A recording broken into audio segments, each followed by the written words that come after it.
Good afternoon, commissioners, audience members. I think this is called bringing up the rear, pretty sure, 4:30. So I hope you're all still here and with me. It's such a pleasure to be here. I really want to thank the organizers of this commission, who are such impressive people with fortitude, patience, and stick-to-itiveness, who've been at this for so long. And so thank you for having me here today. So my name is Katherine Porterfield, and I'm a clinical psychologist at the Bellevue NYU Program for Survivors of Torture in New York City, where since 1998 our clinic has been providing multidisciplinary services to survivors of torture, war trauma, refugee trauma, and persecution. We've provided care at Bellevue for more than 20 years now to over 4,000 survivors who've come through our doors. So this means medical care, prostheses, burn care, primary care needs, as well as mental health treatment, individual, group, family therapy, social services, job placement, housing, legal liaison services. So a true wraparound multidisciplinary clinic. Over the past 19 years at Bellevue, I've learned a great deal about the multiple layers of care that survivors of systematic torture need in order to rebuild their lives and heal. I've treated people who've come from Kosovo, former Soviet Union, Egypt, Colombia, Tibet, Democratic Republic of Congo, Haiti, Bangladesh, Sierra Leone, to name a few. I have learned a great deal over these years about the proper assessment of survivors. That is, how to evaluate their medical, their psychological needs, take a thorough history without re-traumatizing the person, as well as how to treat survivors and assist them in rebuilding their lives, experiencing fewer symptoms, and rejoining a community, even if the community is far from their original home country. I've been very fortunate to learn from my colleagues, from the scientific community of traumatology, and most of all from my patients. So I say all this because before I talk about today's subject, I must say that I never thought I would be bringing all of this knowledge to bear for individuals who had been subject to torture by the United States government. That was an unimaginable thought to me. However, in 2008, I was first approached, along with my colleague and the founder of our clinic at Bellevue, Dr. Alan Keller, to provide a training for military lawyers who were going to Guantanamo Bay to represent detainees there. The attorneys contacted us and were asking, how do we work with our new clients? How do we build trust? What should we expect? So Dr. Keller and I provided a training to these attorneys, and I was approached by a lawyer for a child soldier held at Guantanamo Bay since he had been age 15. His name was Omar Khadr. Omar's lawyer asked me to evaluate him and assist his legal team in understanding his needs and how to work with him in the best possible manner, as the team represented him in the military commissions. And I did that work with my colleague who's in the audience, Dr. Steven Xenakis. This work with Omar led me to work on other cases as lawyers approached asking for consultation. So in some cases to meet with detainees and who were held in war on terror cases. So it is those experiences with detainees and survivors of war on terror interrogations and renditions that lead me here today to speak to the Commission on the impact of torture by the United States government. What I'll call the EITs today, as we've been saying, Enhanced Interrogation Techniques, and the RDI program, Rendition, Detention, and Interrogation. I'll be using a few of those abbreviations. So 2 caveats before I speak about these topics. My discussion today is not based on information that the United States government believes to be classified, and it does not confirm or deny any classified information.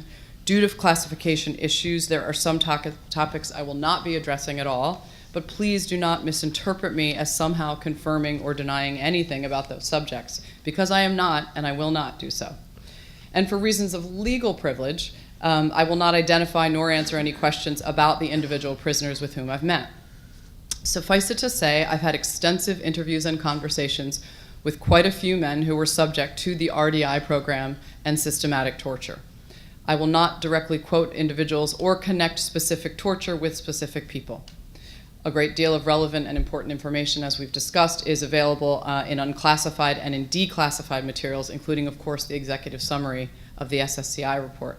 So since so much of that is available in declassified sources, I will not review the many details I've heard over the past 9 years, but will instead, as a psychologist, draw a few conclusions based on my expertise. So with all that in mind, I'd like to make 2 brief points today.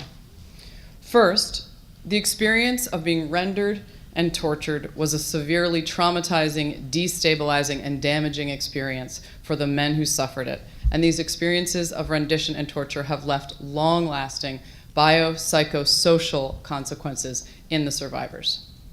Secondly, the transport during the RDI program was integral to the totality of the torture experience and was highly traumatizing as well.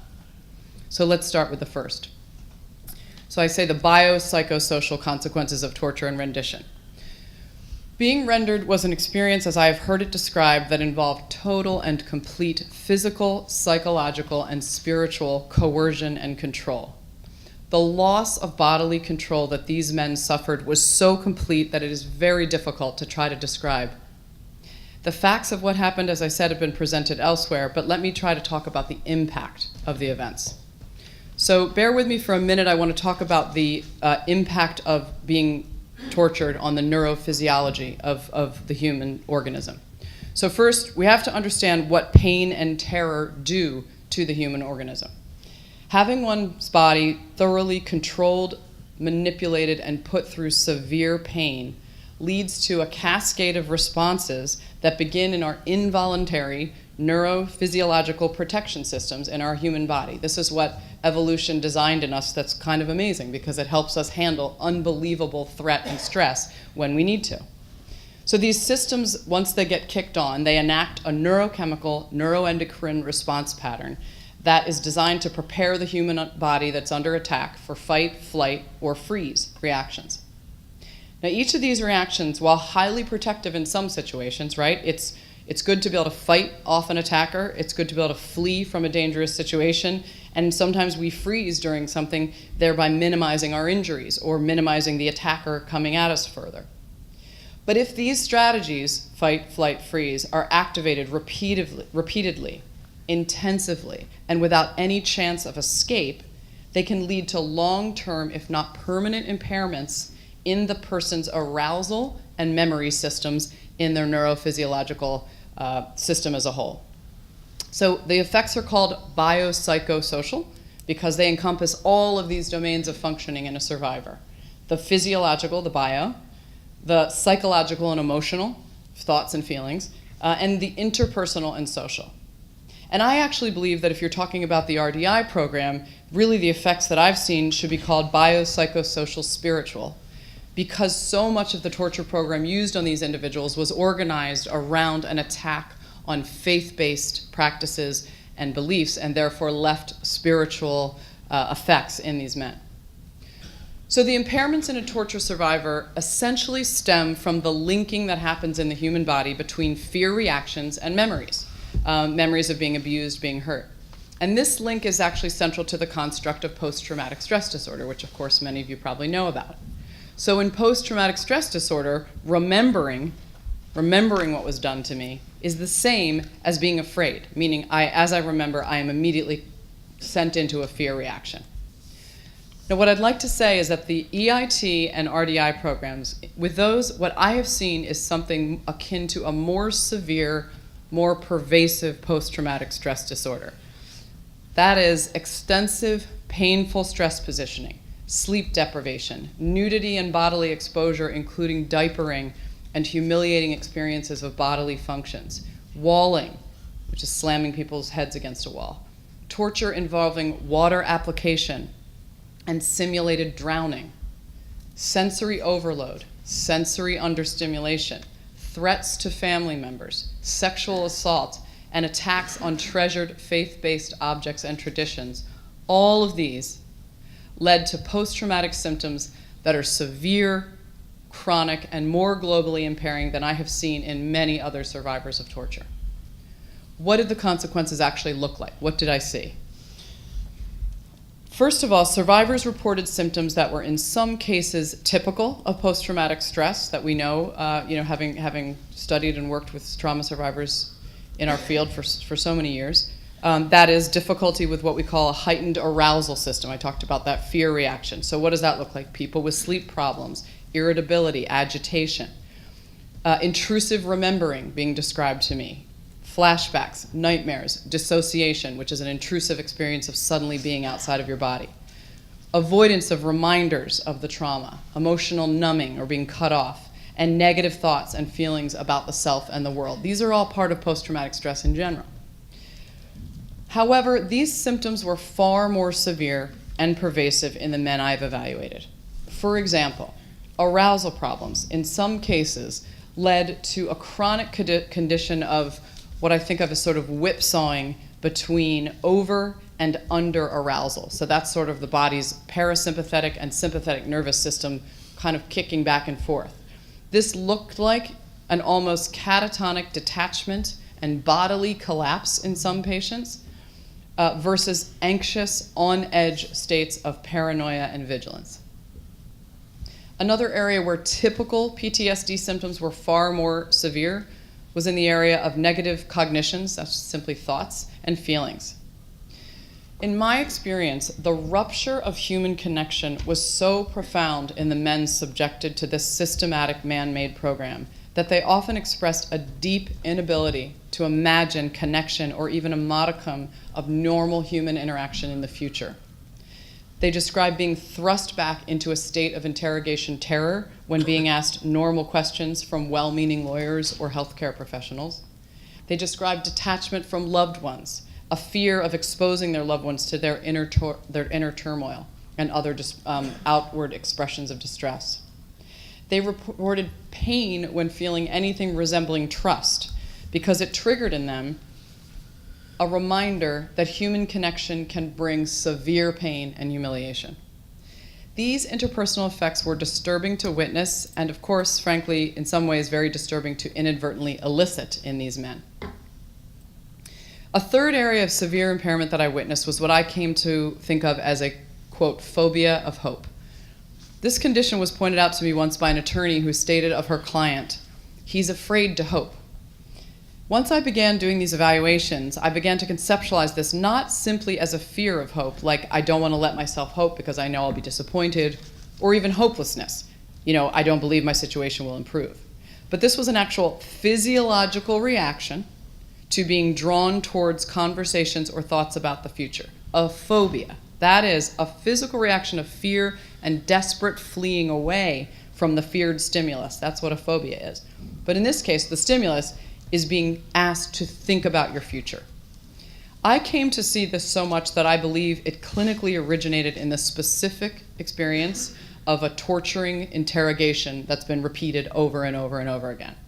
As I came to conceptualize it, the repeated experiences of the questioning, coupled with bodily pain and an annihilation of the sense of self-autonomy that we all need to have, combined to make these men terrified of conversations about their future because it brought them back to previous states of dependence on someone with total bodily control over them. This has led some individuals to literally plead to not be made to think about the future. This was some of the most disturbing clinical symptomatology I've ever witnessed. This leads to the second and final part of my remarks. That is, as the Commission examines the role of airlines in these activities, I'd like to suggest that in my clinical experience, the men's experience on the flights was in some situations as terrifying, degrading, and painful as torture that took place in other locations. It's almost meaningless to delineate between the transport experience and the detention experience of many of these individuals with whose stories I'm familiar. Why is this? Because, first of all, the treatment on the planes involved physical loss of control such as sensory deprivation and destabilization, hooding, what we call eyes and ears, so covering of eyes and ears of the detainee, loud music being piped into headphones, physical pain, such as comes with extensive stress positioning for very long periods of time, being shackled in uncomfortable positions, threats made to safety in terms of where individuals were told they were being taken and what was awaiting them, bodily assaults such as a rectal insertion of unknown objects for seemingly non-medical reasons. These tactics were terrifying, humiliating, and severely painful to those with whom I've spoken. I refer you again to materials such as the executive summary of the 2014 SSCI report for additional details concerning this. Another reason the flights cannot be separated from the EITs is that individuals with multiple transports experienced these flights as highly anxiety-provoking because having been moved by an airplane before to a place where they were tortured, each subsequent flight presented a recapitulation of that path towards pain, humiliation, and loss of bodily control. Thus, for some, the airplanes became a starting point. In fact, merely being told they were going to be transported became a starting point for severe fear reactions and an arousal cascade that I mentioned earlier and that people described to me in detail. I will paraphrase here, but I was told that the planes were essentially a torture chamber in the sky. One individual suggested that he believed he would be executed on or when he left the plane, a thought that I believe clinically led this man to have long-standing symptoms long after he had been flown. Thus, any discussion of the transport process must recognize that the airplanes were an integral part of the systematic, planful program designed to dehumanize, degrade, and damage the people on whom it was enacted. So I'd like to just summarize, but before I do, as a psychologist having just tried to describe people's experiences to you, I just have to harken back to the very brave and honest presentation we had today from Mr. Slahi and from Mr. Britell's spouse, because really those two people demonstrated, I think, for us quite poignantly the lasting impact psychologically of these experiences. And to literally see it on the face of someone is much more effective, I think, as a teaching tool and a learning tool than hearing someone talk about it. So I just wanted to thank both of them and acknowledge their courage.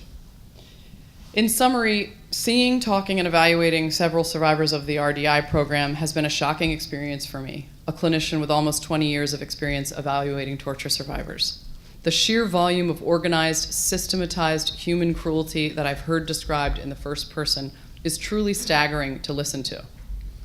The clinical outcomes I've seen in survivors of the RDI program defy simple categorization with typical medical nosology and nomenclature. The individuals who were tortured by the United States manifest severe, long-lasting problems that cut across physical, psychological, emotional, interpersonal, and spiritual domains. Regarding the focus today, I've heard many descriptions of what was done to these people, including horrible descriptions of what led up to the flights, what happened on the flights, and what happened after the flights. These events cannot really be disentangled, for they represent part of a terrible whole, a process of systematic dehumanization and cruelty. Thank you.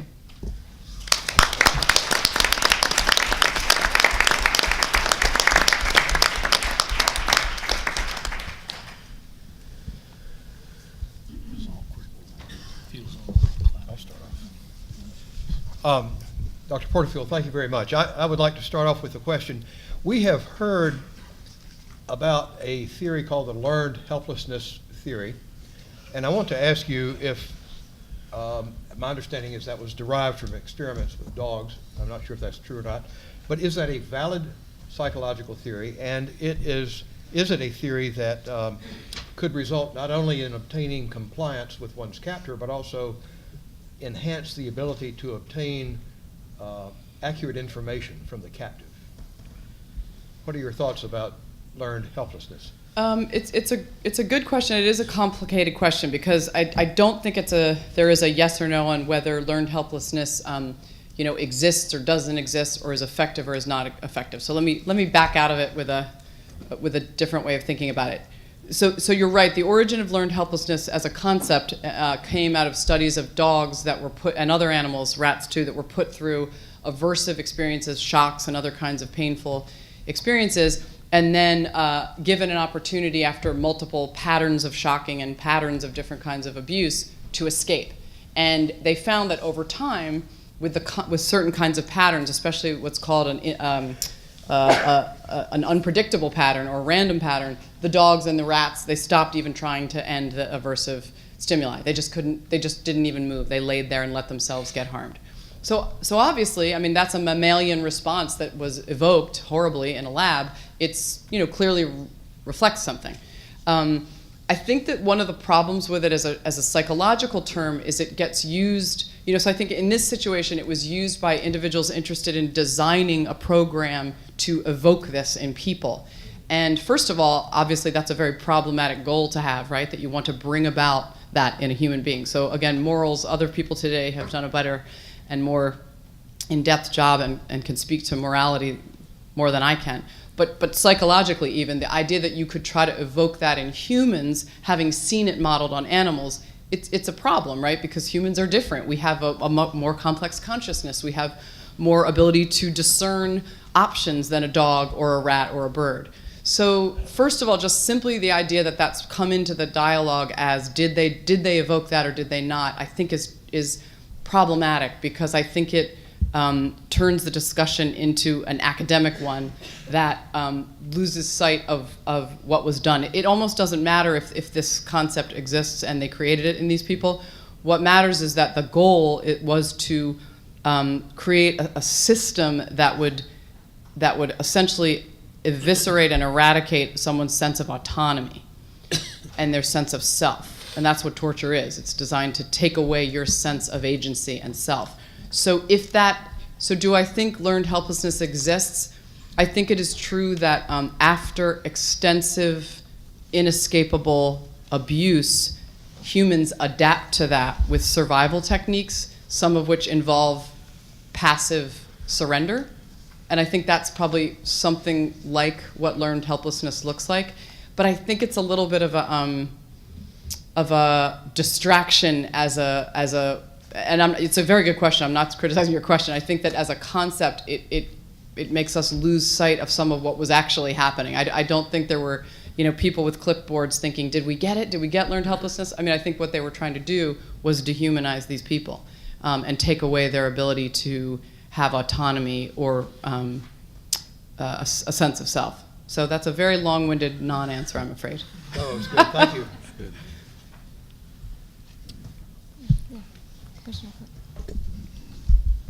Thank you for your presentation. I wonder if you could comment on what sort of, in a perfect world, what sort of treatments or what sort of assistance is appropriate for people who have undergone this specific kind of torture, and what are the resources needed to provide that kind of treatment, and what are the possibilities? I was very struck by your phrase of the phobia of hope. What are the possibilities for people to at least find some relief from the effects of this kind of torture? Sure. So I'll try to do this briefly because I'm conscious of time, but it's an incredibly important question globally as well as in this room here today, given how much human cruelty is dished out every day on the planet. So first of all, recovery from purposeful, systematic abuse enacted by others, so man-made cruelty such as torture, it is possible. People do get well. There are paths towards healing. People need what I think of as not what I think of, what the field thinks of as a multi-pronged provision of care. So they need first and foremost physical health evaluation and care. Their body needs to be healed. They need to be in a position of safety, in a community of where there is no longer a threat of violence or abuse against them, and with a modicum of the human rights that I think most of us in this room agree people need: food, shelter, safety. Then they need to begin the process of what we think of as rebuilding of a community and rebuilding of the fabric of human connection. And that can happen in rooms with therapists, sure, which is the rebuilding of trust and an experience that humans are not only going to degrade and harm me. It can also happen in larger community ways when people come together and can rebuild a sense of belonging and safety as a group. They also need what we think of as narrative healing, is my belief, which is a place to tell their story, a place to be heard and validated. It doesn't have to be broad and to the general public. It could just be, again, in a room with a trusted family member, with a faith-based leader in the community. But the telling of a story, I believe, is often very important for healing from torture. So the ideas of narrative, safety, and community are sort of the tent poles of recovery. And absolutely it's possible. And absolutely I've seen it happen. I mean, I've seen it happen throughout my career with my colleagues at Bellevue, but also with those of us doing this work now, that people get better and they get well with multi-pronged support, care, safety, and a chance to rebuild. But they need, it does take resources. You know, people do need medical care. They do need to be able to go see clinicians. So yes, it's not without a cost.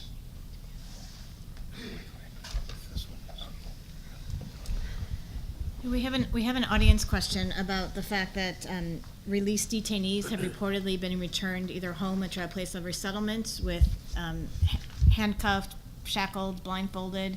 And the question is this a form of re-traumatization, and what are the implications of that for their ability to move on? Sure. I mean, I think the question sort of speaks to, you know, to a very smart idea, right? Which is if we're at a moment where we've determined a person is going to be freed and released, shouldn't we think about, as we're doing that, the methodology of that and the procedure of that is not one that is essentially just a complete recapitulation of what was done to him in the first place. So absolutely, as we're sending people out back to their lives to rebuild community, safety, a sense of self, and I've seen people do this successfully and healthily, as we're doing that, why wouldn't it behoove our government to create an program, like an outgoing program that is humanizing and rebuilding and reflecting on, we are giving you back freedom that we took from you, rather than let's just do the same procedure that we did bringing you in, which we know was highly traumatizing. So yes, now I'm editorializing.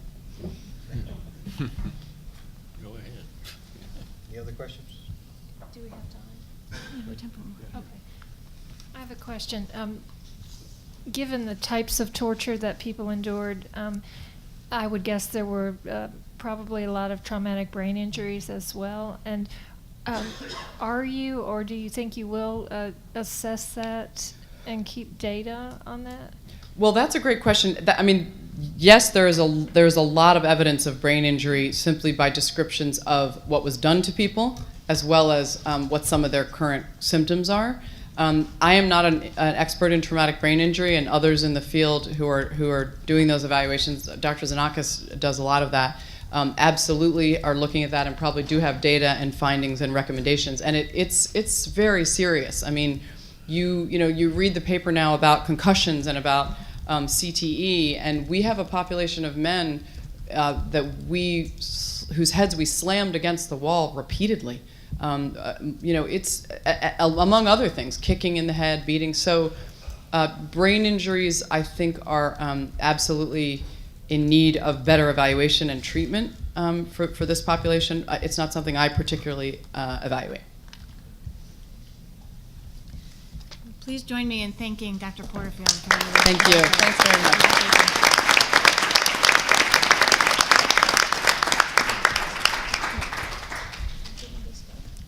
So I think now we're going to turn to Commissioner Dr. Sparrow to close the session. And before I forget it, all of you are invited to a cocktail reception that'll be in the room behind us here from 5:30 to 6:30. Is that right? Something like that? Say again? Just following the hearing. Just following the hearing, so maybe sooner. Any second. All right. Thank you. I need to stand because I have to stand when it's important. And this is important. Important enough to make notes. So I'm just going to close, and we've heard a lot today.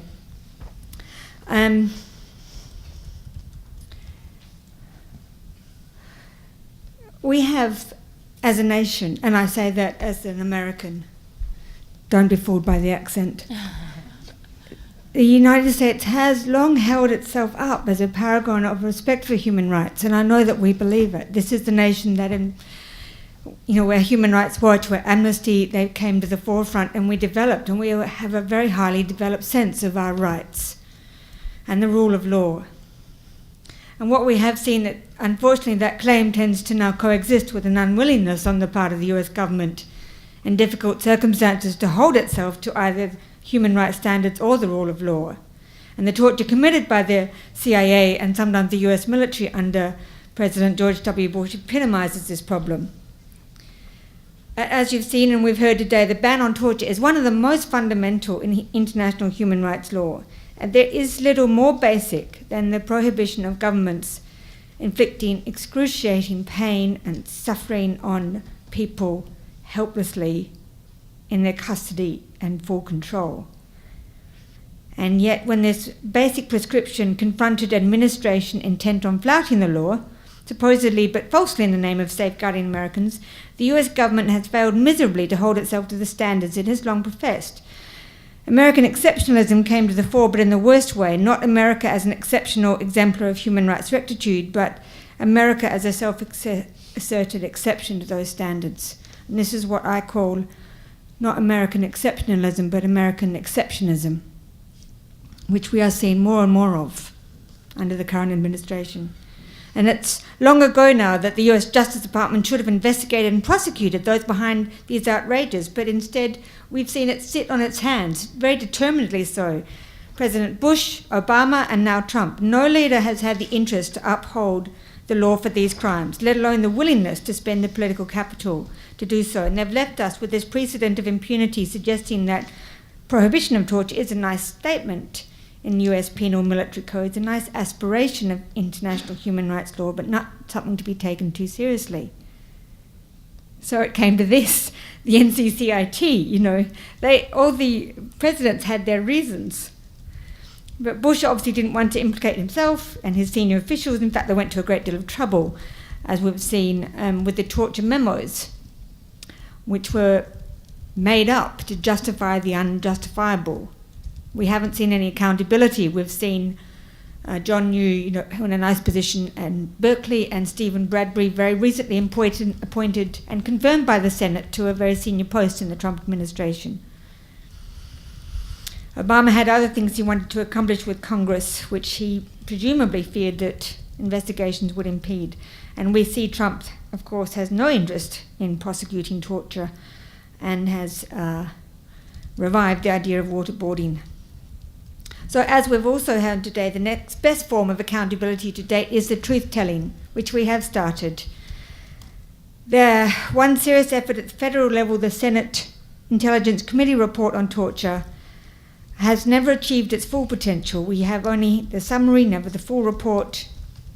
And it's perhaps true that even the Obama administration conspired with the Republican Congress to prevent us from ever gaining access to the full report. So we have a clandestine, half-hearted release, which means we achieved some truth-telling, but never the formal and open acknowledgement of wrongdoing that makes the truth so very valuable.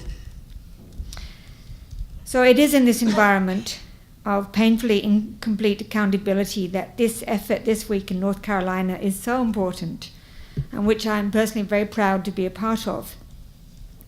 There's no statute of limitations on torture.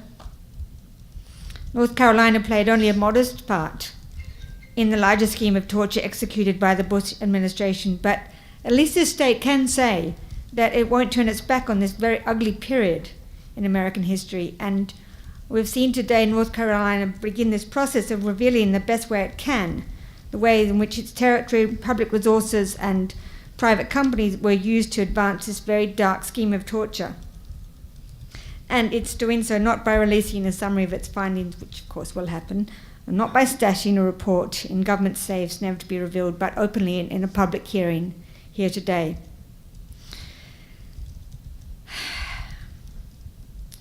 And as we've heard today, the evidence showing the complicity of aero contractors is overwhelming.